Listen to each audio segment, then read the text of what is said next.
चाहे वो ऐसा ही हुआ, चाहे बाढ़ हुआ, चुनाव हुआ, जो सारे काम हम करते हैं 60 साल तो अक्सर करते हैं, तो हमारे साथ भेदभाव क्यों? आप 5 साल के लिए चुन कर आते हैं तो आप सारी सुविधाएं ले लेते हैं। आपको ट्रेन का फ्री भत्ता मिलता है, आपको मोबाइल का जो 3000 खर्च है तो 10,000 रुपया मिलता है, आपको तरह तरह की योजनाओं का लाभ मिलता है। हम शिक्षक इससे वंचित क्यों?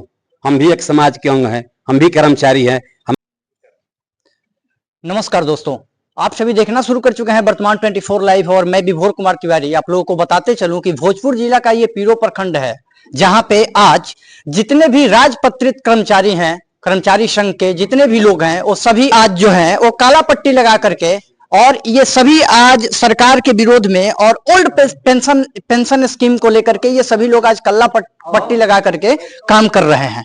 अब इनसे आज जानेंगे कि ये ओल्ड पेंशन स्कीम में क्या कुछ हो रहा है और ये लोग सरकार से क्या मांगे कर रहे हैं, खास करके काला पट्टी लगाने का मेन उद्देश्य क्या है। इन सब पे थोड़ा सा बात करते हैं और जानने का प्रयास करते हैं।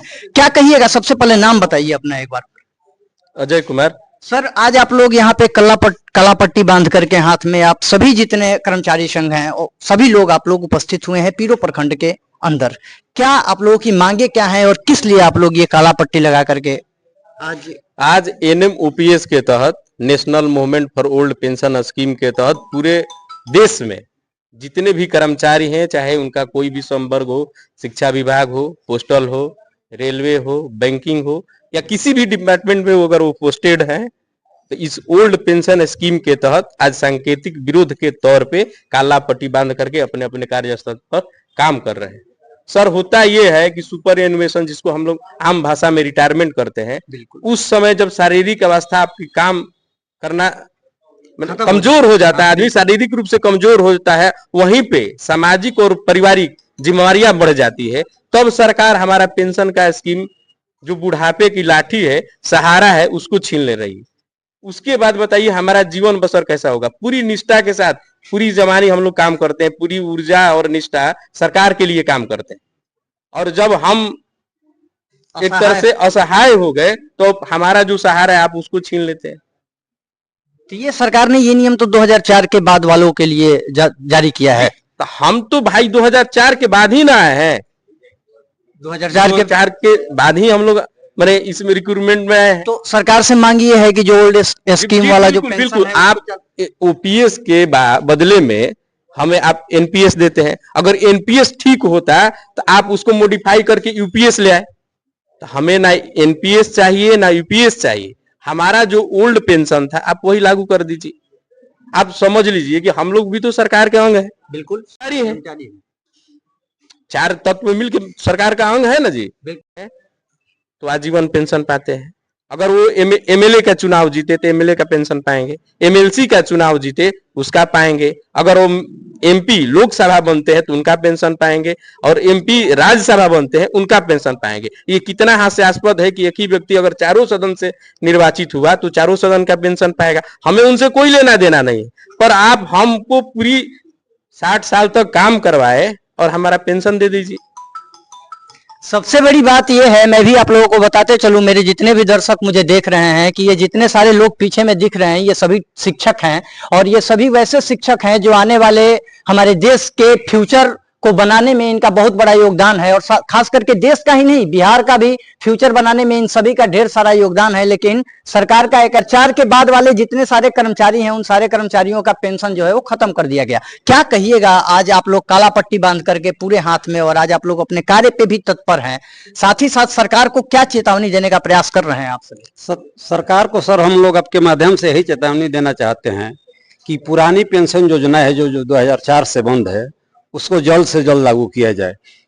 क्योंकि अगर अभी आप देख रहे हैं वर्तमान में कि सरकार OPS को हटाकर NPS दे रही है।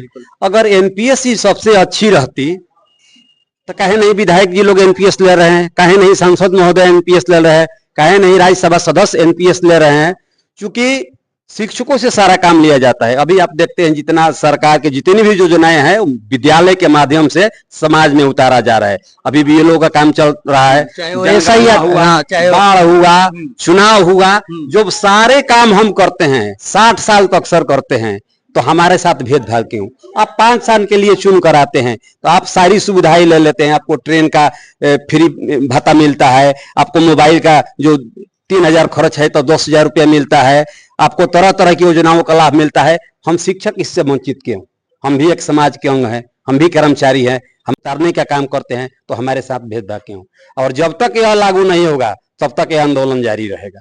संख्या है पूरे, अभी देखते हैं कि हम लोग बिहार में 6 लाख शिक्षक हैं, एक शिक्षक का कम से कम 5 परिवार है, तो अंदाजा लगा लीजिए कि शिक्षक के पास में भी मताधिकार करने का कितना अधिकार है, कितना उसके पास शक्ति है। तो ये आप लोग समझ सकते हैं, क्योंकि एक तरह से सरकार को भी सारे शिक्षकों की तरफ से ये चेतावनी भरा मैसेज भी है कि अगर आने वाले समय में आप ये ओल्ड पेंशन स्कीम की योजना को नहीं लाते हैं धरातल पे, तो आने वाले समय में सरकार पे भी कुछ असर पड़ सकता है। लेकिन सबसे बड़ी चीज़ है कि सरकार इस चीज़ को कितना अब समझ लेगी और कितना इस पे धरातल पे उतरेगी, ये तो देखना होगा। लेकिन अगर मान के चलिए अभी आप लोग ये काला पट्टी बांध करके आगे क्या आप लोगों की योजना है? आगे प्लान है, जैसे कि अभी बैठक है, बीच में बैठक होगा राज्य कमेटी का, और संभावित हमको पता लगा है कि 14 तारीख को पटना में प्रदर्शन है कहीं पर, लेकिन उसका भी नोटिफिकेशन जारी नहीं हुआ है। बीच में बैठक होगा, जैसे ही डेट निर्धारित होता है हम लोग सभी मतलब कर्मचारी, सभी संगठन के जितने भी शिक्षक हमारे हैं एकजुट होकर पटना की धरती पर कुछ करेंगे सरकार से मांगने। अब ये जो ओल्ड पेंशन स्कीम को लेकर के जो चल रहा है अभी, इस पे अब कितनी त्वरित सुनवाई होगी और सरकार की तरफ से क्या कुछ एक्शन लिया जाएगा, ये भी देखना होगा। और आगे ये लोग किस तरीके से सरकार के सामने जाएंगे, क्योंकि पटना में भी सुनने में आ रहा है कि इन लोगों का एक प्रदर्शन है, तो अब किस तरीके से सरकार देखेगी ये देखना होगा। तो आप सभी भी इसी तरह देखते रहें वर्तमान 24 लाइव। मैं विभोर कुमार तिवारी, धन्यवाद, जय हिंद, जय भारत।